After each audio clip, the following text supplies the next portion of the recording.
Hi, I'm Gina, and in 2007, in the June, I lost my son, aged 11, from leukemia.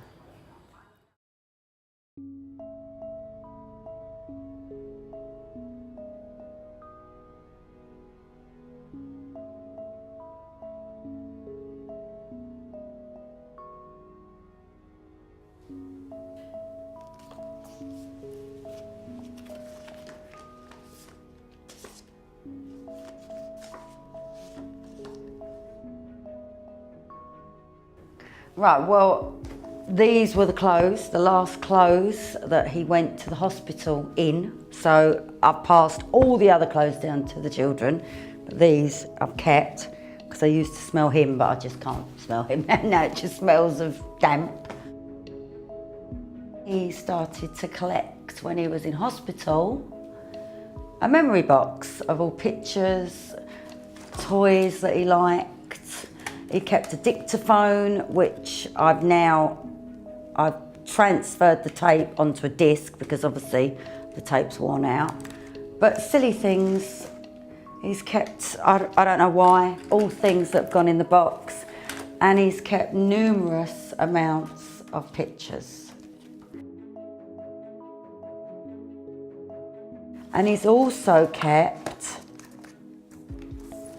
this is so old. He had a girlfriend. He had a girlfriend called Ellie, and they used to write each other love letters whilst in hospital. That was good, he needed that. He needed to feel a bit more normal, you know, and not the boy with leukemia, with the bald head. That was us as a family.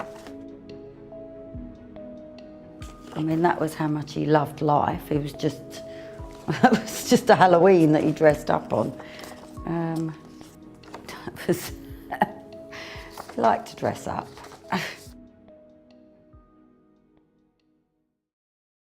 Right, well, basically, any cancer patient that knows when your temperature spikes, you have to go to the hospital. It's the first sign of infection.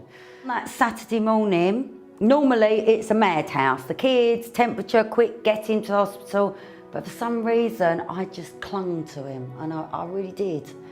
And he was looking at me, and I said, Kenan, don't worry, don't worry. It's as if, I don't know, now looking back, you sort of think it was weird because I really cuddled him and I really hung on to him. And I said, I love you, I'll see you soon. I won't be long, I'll see you soon, I love you. And he said, I love you too. And where we lived, the house was sort of on a hill and the road was set down. So I leaned over the terrace and I could see his face and he was waving up at me. And then it was about 7:30 the next morning when my mum said, I don't know, he had a bit of a restless night. She'd gone down for a coffee, and when she come up, they wheeled him through, but she didn't recognise him. It wasn't the leukemia that killed him. He had then developed, they call it a lesion, but it was a lesion on the brain, and that killed him. So it was never the leukemia. And it just put him into a coma, and that's how he was. Me and my dad drove up there. I was worried for my dad because he was in his 60s then, and he was just getting redder and redder, and I thought, oh gosh, don't let anything happen to him now.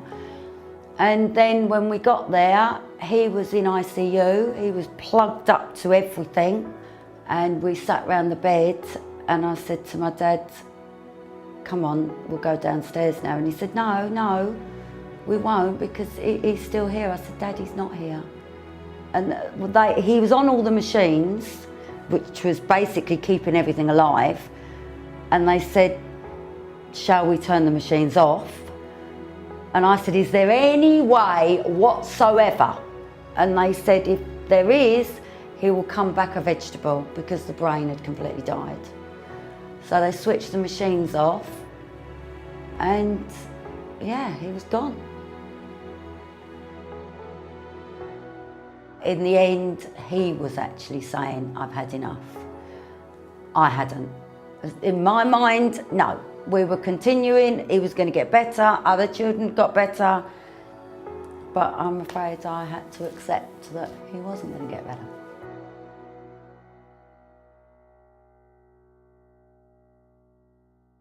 You know, this little heart here, you have never in your life experienced pain like that. That is in pain, and I mean excruciating. Not the physical pain, the mental pain, and it hurts. Although it's not in physical pain, it hurts. And it is the worst pain because you feel like you're dying and you don't want to live. There's nothing to live for. However, I had 2 other children. As much as I could have crawled in that coffin with him, I had 2 other children, so I had to. But it fucking hurts. And it hurts, but afterwards, when the hurt stops, you want that hurt, because that hurt is then part of you, that reminds you, and you feel, in a strange way, comforted by that hurt.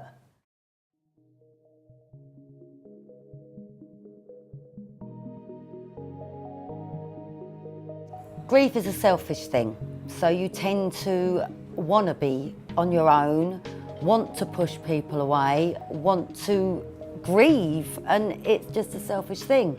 You are trying to survive and hang on to what is still there, but at the same time you're coping with the hurt and the pain, and then trying to cope with normality, and it's a hard thing to do, very hard. You feel bitter, you feel angry, you want to ask why, and there are no answers. Nothing can really answer you, because what's happened has happened, and you just got to deal with the after effects. What helped me was writing about my feelings, about memories of my son, things that we did, things that we had, and in the end it turned into a book.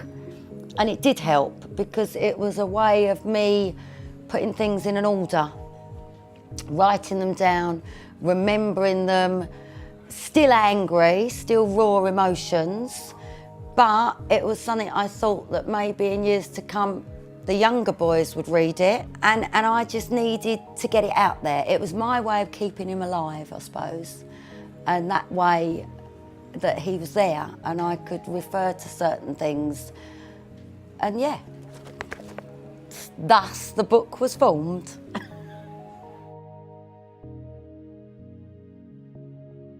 Yeah, you feel guilty of silly things, times you've smacked them, times you've told them off. Yeah, a lot of guilt. Why did I do that? Why didn't I let him do this? I should have done that. Oh God, yeah. Yeah, you go through lots of guilt, but you're doing what a normal parent does at a normal time. And whether you told him off for sticking his finger in a plug, well, yeah, you done it because you loved them and you don't want them to get hurt. But yeah, you do get riddled with guilt.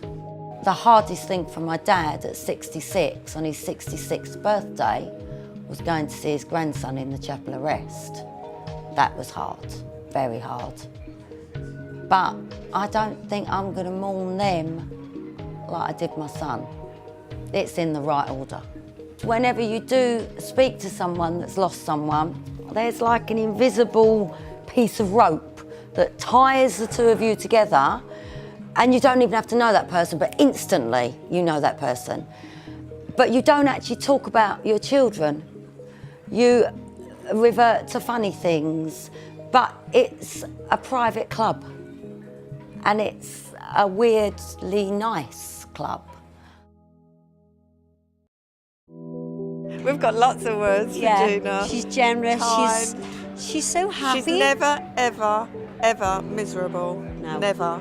Hardly ever seen her miserable. She's so happy. She's a happy person. That's the main word for Gina. Oh, she's brilliant. She's brilliant. Absolutely brilliant. She was the backbone of everything for us. Well, Gina, she's always happy. She's always happy. Right. You can't say nothing else. She's always laughing. They're always laughing and going and walking. Well, 100 mile an hour. You've been with her. You've been there, so you know. You know. She's just. She's 100 mile an hour all the time. She always seems a bundle of fun. Really. And you watch her now, still 100 mile an hour, no matter what. Yeah, she's just unbelievable, really.